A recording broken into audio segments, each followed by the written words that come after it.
ಕುಮಾರನಂತಹ ಮಕ್ಕಳಿಗೆ ತಾಯಿಯಾದೆ. ನನ್ನ ತಾಯ್ತನವನ್ನು ಸಾರ್ಥಕಪಡಿಸಿಕೊಂಡೆ. ಗಂಡನ ಮಾತಿನಿಂದ ಬೇಸತ್ತುಕೊಂಡಂತಹ ನಾನು ಕೊಂಡಿಗೆ ಕಟ್ಟದಂತಹ ಮಾಂಗಲ್ಯವನ್ನು ಅವರ ಮುಖಕ್ಕೆ ಬಿಸಾಡಿ ಬಂದವರು. ಕುಪಿತರಾದಂತಹ ನಾನು ಬರುವಂತಹ ವೇಳೆಗೆ ಯಾವ ರೀತಿ ಬಂದಿದ್ದೇನೆ. ಪುತ್ರರಾದ ಕುಮಾರನನ್ನ ಹಾಗೂ ಸೇವಕಿಯಾದ ದಾರುವನ್ನ ಕರ್ಕೊಂಡು ಬಂದವರು. ಬರವರ್ತಾವತಿ ಅವರನ್ನು ಸೇರಿಕೊಂಡೆವು. ಮುಸ್ಸಂಜೆಯ ಹೊತ್ತು ಎನ್ನುತ್ತಾ ನಾವು ಅಲ್ಲಿ ಇಲ್ಲಿ ಸುತ್ತಾಡುವುದು ಸರಿಯಲ್ಲ, ಏನು ಮಾಡುವುದೆಂಬ ಹಾಗೆ ಯೋಚಿಸಿದವಾಗ ನನಗೆ ವಿಶ್ರಮಿಸಬೇಕು. ಈ ಕಾರಣಕ್ಕಾಗಿ ಕಂತುವಾದಿಯಿಂದಲೇ ಆಶ್ರಯವನ್ನು ಕೇಳಿದೆ. ಮರುದಿವಸದಿಂದ ಹರಳುವಂತಹ ವೇಳೆ ಅವರ ಪುತ್ರರಾದಂತಹ ಭೈರವ ಬಲದುಡ್ಡ ಕಾಮುಕ ನನ್ನ ರೂಪ ಲಾವಣ್ಯವನ್ನು ಕಂಡು ನನ್ನ ಸೀರೆ ಸೆರಗಿಗೆ ಕೈ ಮಾಡೋದಕ್ಕೆ ಮುಂದಾದ. ಆ ಹೊತ್ತಿನಲ್ಲಿ ನನ್ನ ಕಣ್ಣಲ್ಲಿ ಗೊತ್ತಾಗಿದ್ದೆ ಎತ್ತಿಂದ ಆತನ ತಾಯಿ ಬಂದು ಮಮ್ಮಳ ಬರೆದಿದ್ರು. ಇರುವಂತಹ ಏಕೈಕ ಮಕ್ಕಳನ್ನು ಉಳಿಸಿಕೊಂಡು ಮಹಾತಾಯಿ ಎಂಬ ಹಾಗೆ ಒಂದು ವರವನ್ನು ಕೊಟ್ಟ ಹಾಗಾಯಿತು. ಇನ್ನು ಮುಂದೆ ನಿಜ ರೂಪದಲ್ಲಿ ನಿಮ್ಮ ಬಗ್ಗೆ ಕಾಣ ಸಿಗುವುದಿಲ್ಲ. ತಮ್ಮ ನಾಡಿನ ಸೇವಕರ ಪಂಜರಗಾಡಿನಲ್ಲಿ ಆಗುತ್ತಾನೆ ಎಂಬ ಹಾಗೆ ಮುಂದೆ ಬರುತ್ತಾ ಪೌರದ ಪದವನ್ನು ಸೇರಿಕೊಂಡನು. ಅಲ್ಲಿ ಸಿರುಕೋಣೆ ಮರಕ್ಕೆ ಕುಮಾರನ ಹುಟ್ಟಿನಿಂದ ಕಟ್ಟಿ ಗಿಣಿರಾಮಹಾರನ್ನು ಪಾಲ್ಗೊಳ್ಳುವಂತಹ ಸಂದರ್ಭ ನನ್ನ ತೊಡೆಯನ್ನು ವಹಿಸಿ ನನ್ನ ಹಾಗೆ ಕಾರ್ತಿಕದಲ್ಲಿ ಎನಿಸಿಕೊಂಡವರು ಕೈಯಲ್ಲಿ ಸಿಂಗ ಬುಡಿಯದ ಸಿಂಗ ಎನ್ನುವಂತ ಅಣ್ಣ ತಮ್ಮಂದಿರು ಓಡಿಕೊಂಡು ಬಂದರು. ನನ್ನನ್ನು ಮದುವೆ ಅಂತ ಕೇಳಿಕೊಂಡರು. ಆ ಹೊತ್ತಿನಲ್ಲಿ ಅವರಿಗೊಂದೇ ಮಾತಿನಲ್ಲಿ ಉತ್ತರ ಕೊಟ್ಟೆ. ನಾನು ಓಡಿಕೊಂಡು ಬಂದಂತಹ ನೀವಿಬ್ಬರು ನನ್ನ ಮುಖದಲ್ಲಿರುವ ಒಬ್ಬ ಯಕ್ಷಗಳಂತೆ ಇದ್ದವರು ಅಣ್ಣ ತಮ್ಮಂದಿರು ಎಂಬ ಹಾಗೆ ನನ್ನನ್ನು ಸಹೋದರಿ ಎಂಬ ಹಾಗೆ ಒಪ್ಪಿಕೊಂಡು ಬಿಟ್ಟಲ್ಲ. ಅವರಿಗೆ ಬರಬೇಕು ಮಹಾತಾಯಿ ಎಂಬ ಹಾಗೆ ಕೇಳಿಕೊಂಡರು. ಇಲ್ಲ, ಅವರ ಜೊತೆಗೆ ಹೋಗಿದ್ದಾದ್ರೆ ಲೋಕಾಪವಾದಕ್ಕೆ ನಾನು ಎಡೆಯಾಗಿ ಹೋಗುತ್ತೇನೆ. ಆದ ಕಾರಣ ನಿಮ್ಮ ಹಿರಿಯರ ಹತ್ರ ಹೇಳಿ ಅವರ ಅಪ್ಪಣೆಯನ್ನು ಕೊಟ್ಟರು ಅಂತಾದ್ರೆ ನಾನು ಬರುವುದಕ್ಕೆ ಸಿದ್ಧಳು ಎಂಬ ಹಾಗೆ ಹೇಳಿದೆ. ಅವರನ್ನು ಕಳುಹಿಸಿಕೊಟ್ಟ ಹಾಗಾಯ್ತಾ. ಪುತ್ರರಾದಂತಹ ಕುಮಾರನ ಮಾತೃ ಪ್ರಕಾರವಾಗಿ ಅವರನ್ನು ಮಾಯ ಮಾಡಿದ ಹಾಗಾಯಿತು. ಮಾತ್ರವಲ್ಲ, ಇನ್ನು ಮುಂದೆ ಗೋವಿಂದನ ರಕ್ಷಣೆ ಮಾಡುವಂತಹ ಜಾಲವೈಕತ್ಯಾಜ್ಞೆಯಲ್ಲಿ ಆಗುವಂತ ವರವನ್ನು ಕೊಟ್ಟ ಹಾಗಾಯಿತು. ನನ್ನನ್ನು ಕರೆಕೊಂಡು ಹೋದರು. ಕೊಡ್ಸಾಲದ ಜೊತೆಗೆ ಎರಡನೇ ಮದುವೆ ಮಿತ್ರ ಮಾಡಿದ ನನಗೆ ಓರ್ವಳಾಗೆ ಪುತ್ರಿಗೆ ತಾಯಿಯಾದ ಸೊನ್ನೆ ಎಂಬ ಹಾಗೆ ನಾಮಕರಣ ಮಾಡಿದೆ. ಅರಮನೆಯ ಸುಖಭೋಗದಲ್ಲಿ ನಿರತರಾಗುವುದು ಸರಿಯಲ್ಲ ಎಂಬ ಕಾರಣಕ್ಕಾಗಿ ಕಾಯವನ್ನು ಬಿಟ್ಟು ಮಾಯವನ್ನು ಸೇರಿಕೊಂಡ ಸಿರಿದೇವಿ. ಮಾಯಾಲೋಕದಲ್ಲಿ ತಂದ ಸಿರಿದೇವಿ ಕಾಯವನ್ನು ಧರಿಸಿಕೊಂಡಿದ್ದೇನೆ.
ಹೌದು, ಅಲ್ಲಿ ಒಬ್ಬ ಭಕ್ತರನ್ನು ಪಡೆಯಬೇಕು ಎಂದಿದ್ರೆ ನೆಲೆಯಾಗುವುದಕ್ಕೆ ಯೋಗ್ಯವಾದ ಕ್ಷೇತ್ರ ಬೇಕಲ್ಲ, ಅದು ಎಲ್ಲಿದೆ?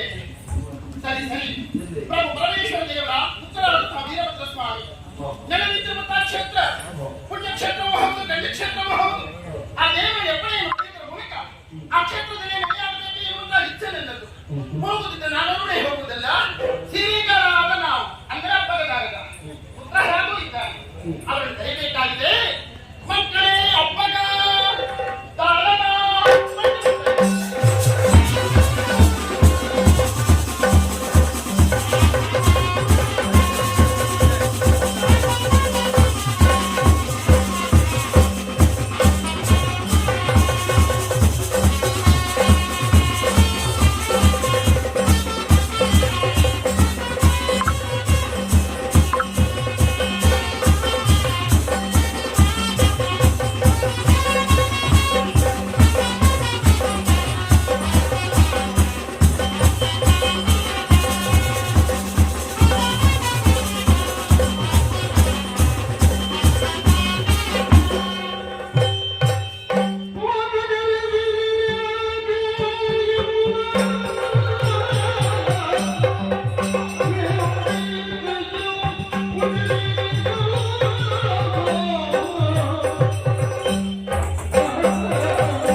ಏನೇ ಒಂದು ಕಾರಣವಿಲ್ಲದೆ ಕರೆಯುವವರು ನೀವಲ್ಲ. ಯಾತಕ್ಕಮ್ಮ ಕರೆದಿರಿ? ಅಮ್ಮ ಇದು ಈಗ ಹಾಗಲ್ಲ, ಉದ್ದೇಶ ಗೊತ್ತಾಗಲಿಲ್ಲಮ್ಮ.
ಶ್ರೀರಂಗ ಕ್ಷೇತ್ರದಲ್ಲಿ ವೀರಭದ್ರ ಸ್ವಾಮಿಯ ಅಪ್ಪಣೆಯನ್ನು ನಿಲೆಯಾಗಬೇಕೆನ್ನುವ ಆಸೆ.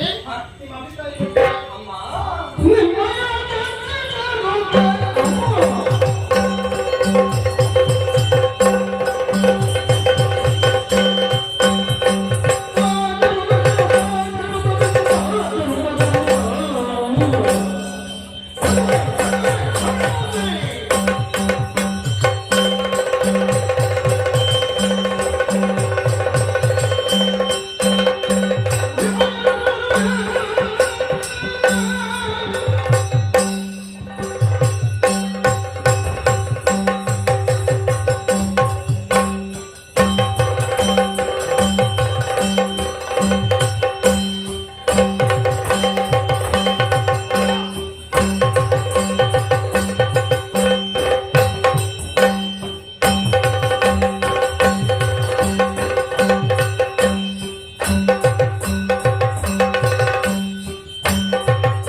ಎಲ್ಲಿ ಹೋದ್ರೂ ಕೂಡ ಜೊತೆಯಾಗಿ ಕರೆದುಕೊಂಡು ಹೋಗುವರು ನೀವು. ಬಡಗುದಿಟ್ಟಿಗೆ ಹೋಗಬೇಕಿರುವಂತ ಆಸೆ ಹೋಗುಂಟಮ್ಮ. ಹೌದು, ನಾವು ಬರ್ತೇವೆ. ನನ್ನ ಆಸೆ ಬರ್ತೇವೆ ಅಮ್ಮ.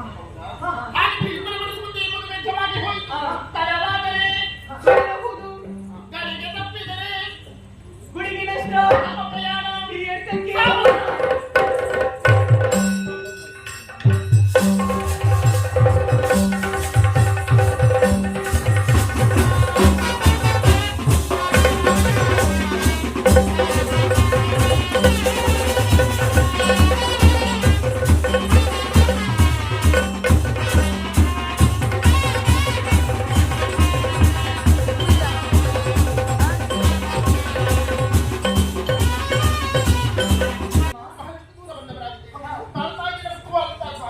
ಮಹಾಸ್ವಾಮಿಯ ಸನ್ನಿಧಾನ ಇಲ್ಲೇ. ಈ ದ್ವಾರದ ಒಳಗೆ ಹೋದ್ರೆ ದೇವರನ್ನು ಕಂಡ ಹಾಗೂ ಆಗ್ತದೆ, ದರ್ಶನವನ್ನು ಪಡೆದ ಹಾಗೂ ಆಗ್ತದೆ. ಆದಷ್ಟು ಶೀಘ್ರದಲ್ಲಿ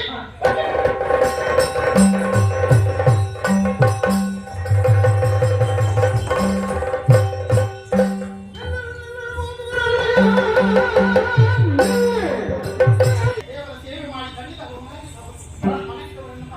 ನಾನು ಮಾಡಲಿಲ್ಲ, ಅವತ್ತಿನಂತೆ ನಟಿಸ್ತಿದ್ದೆ. ಮತ್ತೊಂದು ನಿದ್ರಾವನ್ನ ಪಾಪ ನಿನ್ನ ಕಾರಣಕ್ಕಾಗಿ ಬಿಸಿಲಿಲ್ಲ.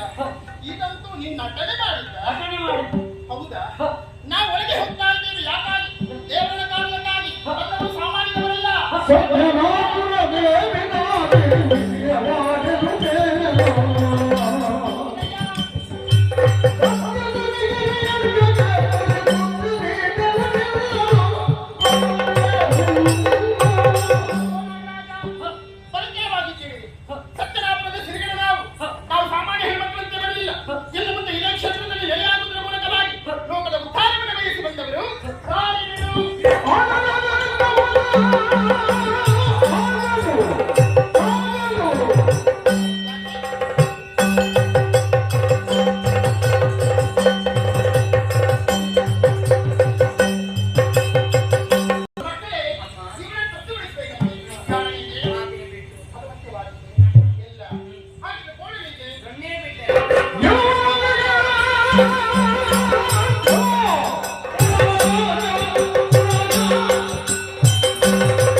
ಮೂರು ಜನ ಹೆಣ್ಣು ಮಕ್ಕಳು, ಒಬ್ಬ ಗಂಡು ಮಗ.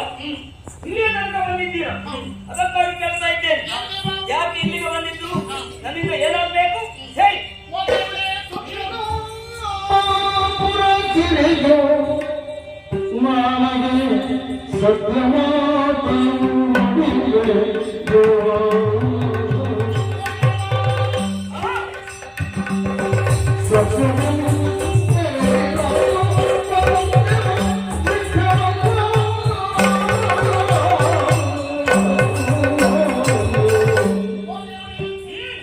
ನಿಮ್ಮ ಪುನೀತವಾದಂತಹ ಮಂಗಲ ವ್ಯವಹಾರವಾದಂತಹ ಮೂರ್ತಿಯ ಕಂಡಾಕ್ಷಣ ಧನ್ಯರಾದೆವು, ಕೃತಾರ್ಥರಾದೆವು. ಎಲ್ಲರೂ ಎದ್ದೇಳಿ. ಭಗತ್ವೈಗಳಿಗೆ ನಮೋ ನಮಃ. ಹಾ ಸ್ವಾಮಿ, ನಮ್ಮ ವೈದ್ಯವಾಗಿ ಕೇಳ್ತಿರಲಿಲ್ಲ. ಹಾ. ಭಕ್ತರಾಪದ ಸಿರಿದೇವನಾಗಿದ್ದೇನೆ. ಓಹೋ. ಭಕ್ತನ ಪುತ್ರ ಬಂದಾಗ, ಪುತ್ರಾಂತ ಕುಮಾರ, ಹಾ. ನಾವು ಒಟ್ಟಾಗಿರುವುದೇ ಕಾರಣವು.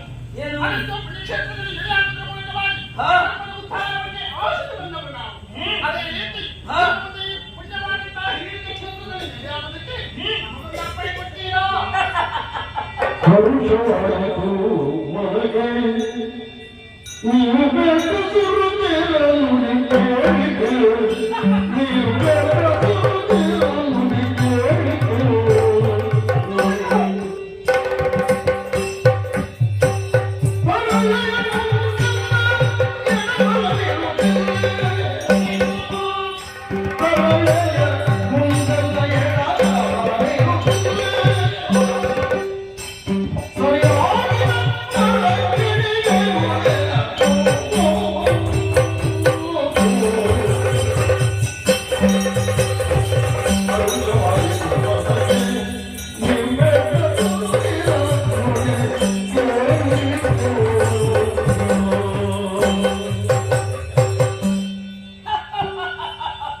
ಸ್ವಾಮಿ, ಕಾರಣ ಉಂಟು. ಏನು?